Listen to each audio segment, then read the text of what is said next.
तो चलिए अगेन मैं नई वीडियो के साथ।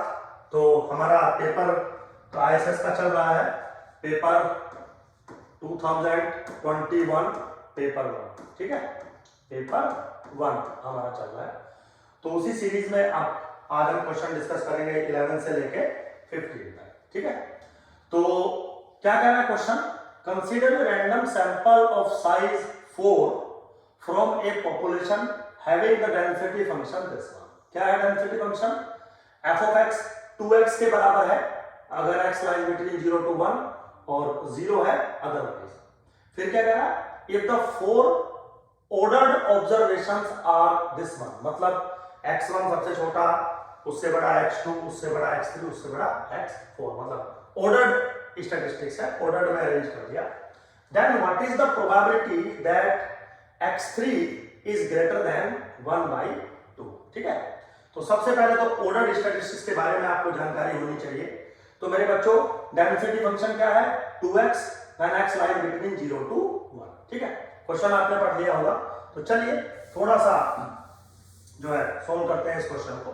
सिंपल है बिल्कुल, कोई ऐसा रॉकेट साइंस नहीं है, इसको ऊपर ले लेते हैं, ठीक है। तो सबसे पहले तो मेरे बच्चों जो डेंसिटी फंक्शन है वो क्या है, f of x है 2x के बराबर when x lies between 0 to 1। तो सबसे पहले तो इसका CDF निकालिए, f of x is what, 0 to x f of t dt, ठीक है। तो कैसे सोल्व करेंगे इसको आप, 0 to x 2t dt, now this is 2 बाहर, t square by 2, 0 to x, तो कितना बचा x स्क्वायर, ठीक। वेरी सिंपल है, आपके पास डेंसिटी फंक्शन आ गया, आपके पास CDF भी आ गया। तो एक सेकंड के लिए मैं इसको हटा देता हूं कैलकुलेशन को, क्योंकि कैलकुलेशन बहुत ही सिंपल है, बट फिर भी। तो f of x is what, x square, density function is what 2x। अब वो कह रहा है कि आप प्रोबेबिलिटी बताइए दैट x3 जो है this is less then greater than 1/2, ठीक है। इसके लिए मेरे बच्चों आपको सिर्फ और सिर्फ x3 का जो थर्ड ऑर्डर स्टैटिस्टिक्स है उसका डेंसिटी फंक्शन कैलकुलेट करना पड़ेगा। तो एक डायरेक्ट रूल है हम लोगों के पास कि अगर आपके पास n ऑब्जर्वेशंस हैं और कुछ इस तरीके से वर्क कर रही है, x1 is less then x2 is less then x3 up to dot dot is less then xn, अगर ऑर्डर्ड अरेंजमेंट है, ऑर्डर्ड स्टैटिस्टिक्स है, तो जो इसके अंदर rth ऑर्डर्ड स्टैटिस्टिक्स होता है xr, जो rth ऑर्डर्ड स्टैटिस्टिक्स होता है उसका जो डेंसिटी फंक्शन होता है f of xr। Very simple, बिल्कुल सिंपल तरीके से लिख रहा हूं, this is defined as 1 upon beta r n minus r plus 1 into f of x मतलब CDF of x is की power r minus 1 bracket 1 minus f of x to the power n minus r into the density function of the main population f of x, ठीक है। तो ये किसी भी journal rth order statistics के PDF का formula होता है इन ऑर्डर स्टैटिस्टिक्स थ्योरी। तो अब यहां पे बेसिकली आपको चाहिए f of x3, ठीक है। तो n की वैल्यू 4 है यहां पर और r की वैल्यू मुझे चाहिए 3। तो अगर वो वैल्यू मैं यहां पे डालूं तो this is what 1 upon beta, r की वैल्यू 3, r की वैल्यू 3। अच्छा n है 4 तो ये बन गया 2 इंटू f of x इसके बराबर है बच्चों x square to the power कितना है r माइनस 1 और r कितना है 2, तो 2 माइनस 1 यानी कि 2 बनेगा, bracket start 1 minus x square to the power n minus r which is 1 बनेगा इंटू f of x इसके बराबर है 2x के बराबर है, ठीक है। अब आप अगर इसको सिंपलीफाई करेंगे तो वेरी सिंपल बनेगा ये, this is 24 into x to the power 5 1 minus x square, और जो x3 है मतलब जो x लिखूंगा खैर अब तो मैं x अभी भी लाइज बिटवीन 0 to 1 है। तो भले ही मैंने यहाँ पे x लिखा है, मतलब ये हमारे ऑर्डर स्टैटिस्टिक्स को रिप्रेजेंट कर रहा है। तो मेरे बच्चों जो थर्ड ऑर्डर स्टैटिस्टिक्स था f3x, मान लीजिए आप ऐसे डिनोट कर दीजिए, this is equal to 24x to the power 5 1 minus x square, और जो x है मेरा वो lies between 0 to 1। So basically ये जो x है वो रिप्रेजेंटेशन है, otherwise this is the density function of third order statistics. Very simple. अब अपने मेन क्वेश्चन पे आते हैं। मेन क्वेश्चन था प्रोबेबिलिटी बताइए दैट x 3 रैंडम वेरिएबल जो मैंने डिफाइन किया है, this is greater then 1/2। Very simple बिल्कुल। तो अगर x3 ग्रेटर देन 1/2 है, so this is probability that, या यहीं पे कर देते हैं, this is equal to integration 1/2 से लेके 1 तक, और किसके बराबर बनेगा 24 x to the power 5 1 minus x square into dx। बेटा बिल्कुल आपको सिंपल तरीके से इस फॉर्मुलेशन को जो है कैलकुलेट करना है। Very simple. This is what integration between 1/2 से 1, 24 बाहर ले लेंगे, x to the power 5 minus x to the power 7 into dx।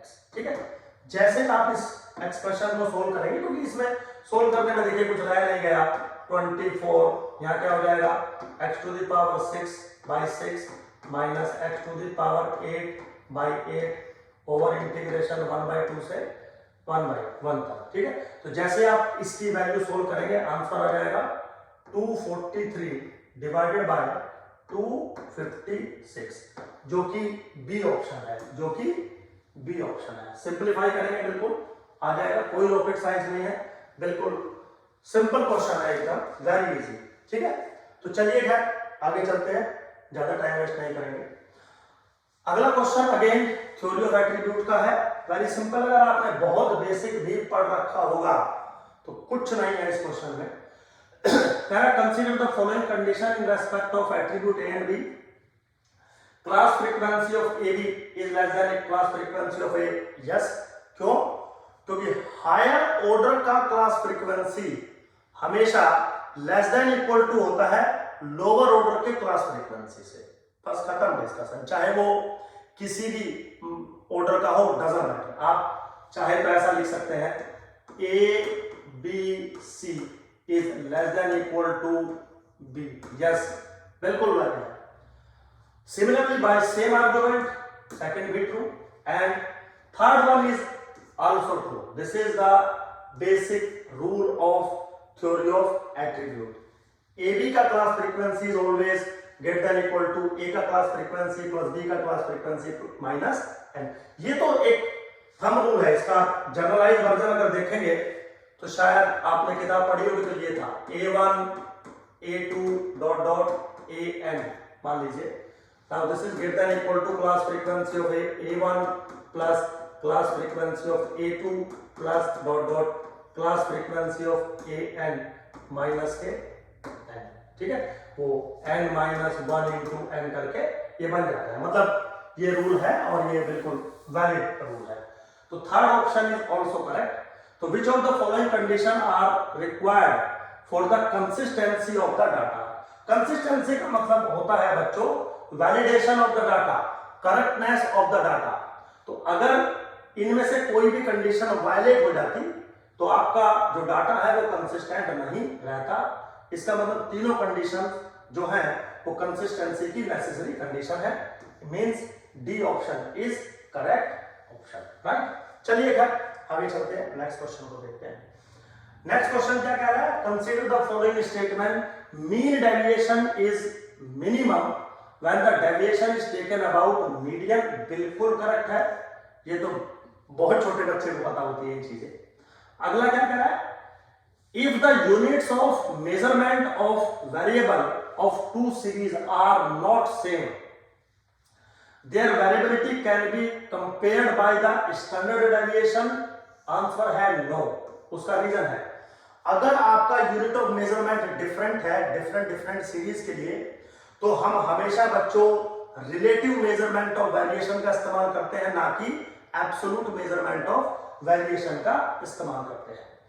तो स्टैंडर्ड डेविएशन जो है वो एक एब्सोल्यूट मेजरमेंट होता है, तो इसका मेजरमेंट हम यूज नहीं करेंगे। ठीक, हम हमेशा कोफिशिएंट ऑफ वेरिएशंस के इस्तेमाल करते हैं।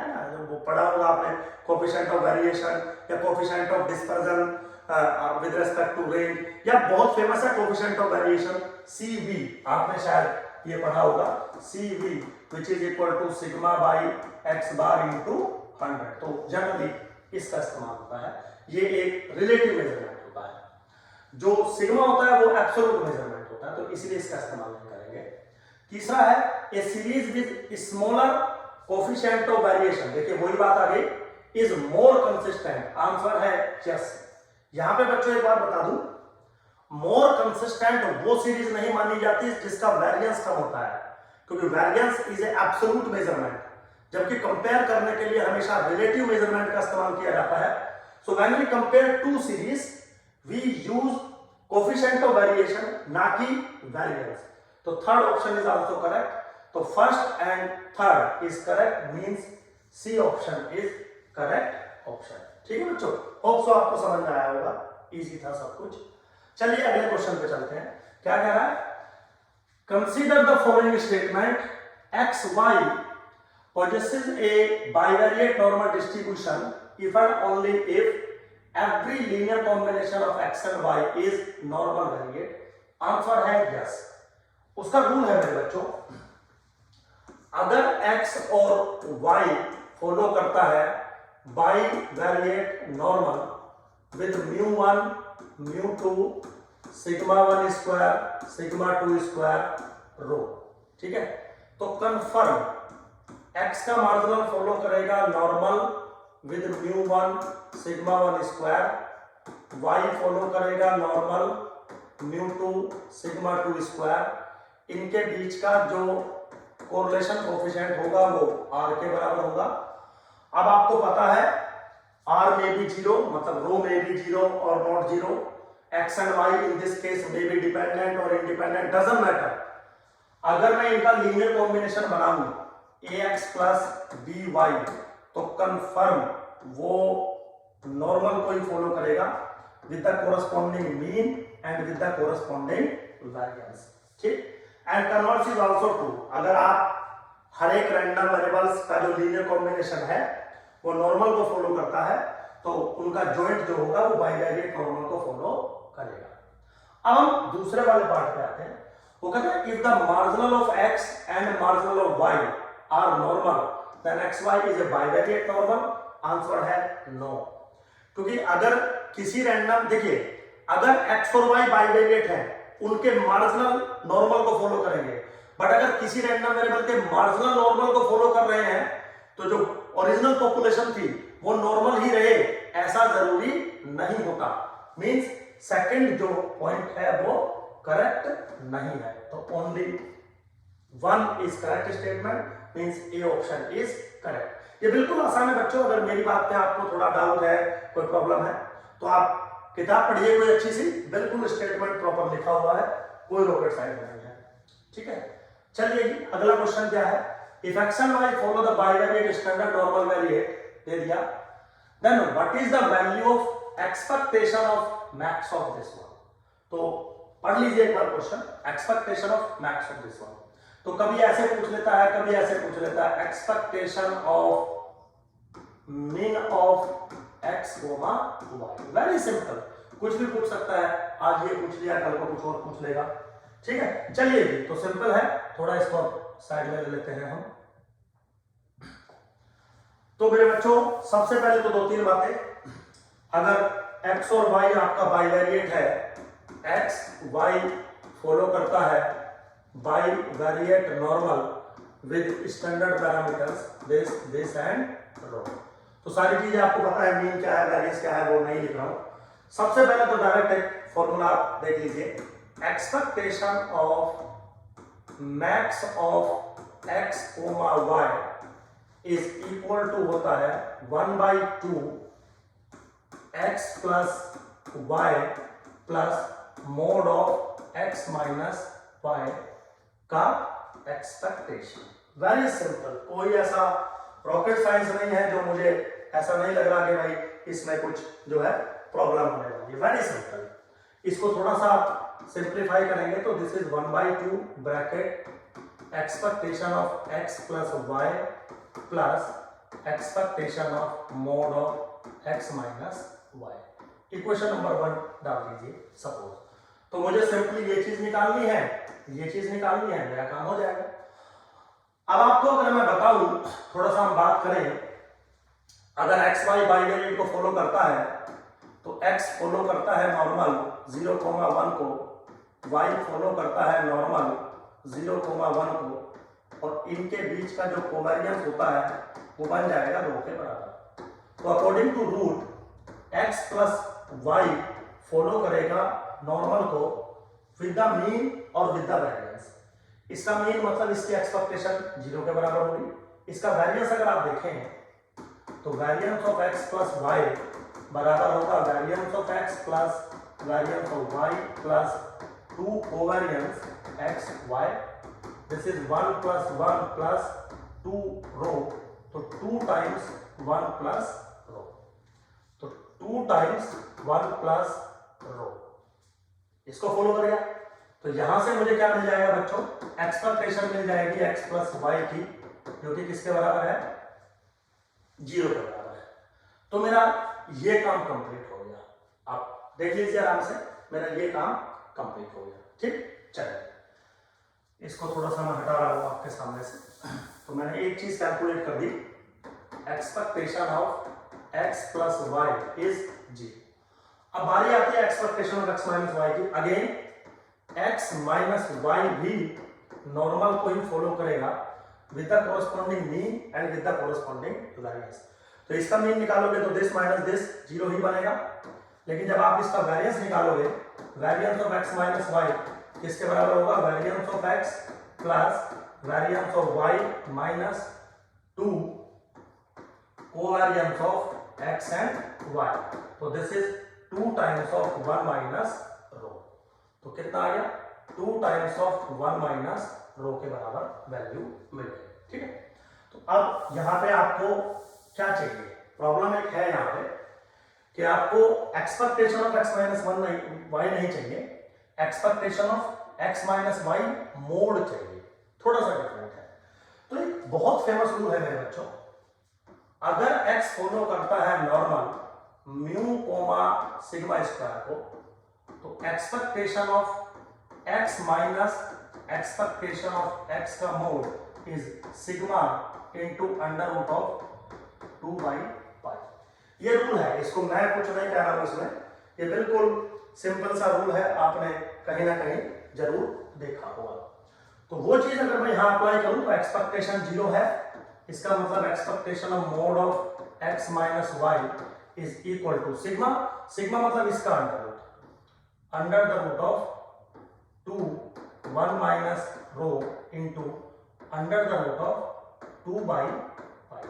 तो किसके बराबर बनेगा, 2 times under the root of 1 minus rho divided by pi. ये एक्सपेक्टेड वैल्यू बनी इसके बराबर। ठीक है, तो अगर मैं यहाँ पे आपके सामने ये चीज एक बार लिखूं कि भैया expectation of mod of x minus y किसके बराबर बन रहा है, 2 times under the root of 1 minus rho divided by pi. ठीक है, तो अब बच्चों मैंने इसको जो है रब कर दिया। अब आप अगर वैल्यू पुट करना चाहें तो 1/2 ब्रैकेट 0 प्लस के 2 times under the root of 1 minus rho divided by pi, 2 से 2 कट गया, under the root of 1 minus rho divided by pi is my option. ठीक है, तो यहां पे अगर आप देखें तो कोई ऑप्शन मैच कर रहा होगा confirm, option D. So option D is the correct option. Very simple question था बच्चों, बहुत आसान है, कोई प्रॉब्लम नहीं है। ये सब चीजें मतलब क्लास में इस तरीके से हम पढ़ाते हैं ना कि मतलब ये चीजें बहुत टिप्स पे रहती हैं आपके, बस थोड़ा सा आप अच्छे से पढ़ें, मतलब समझ गए ना। तो थोड़ा सा ये सब चीजें मतलब बहुत आसान है, बस ये कि आपका दिमाग जो है क्विकली काम करना चाहिए, आपको इजीली अच्छे से सिस्टम को समझना होगा। चलिए खैर आगे चलते हैं। तो अब हम नेक्स्ट वीडियो में डिस्कस करेंगे बाकी के जो बचे हुए क्वेश्चन हैं। Thank you very much.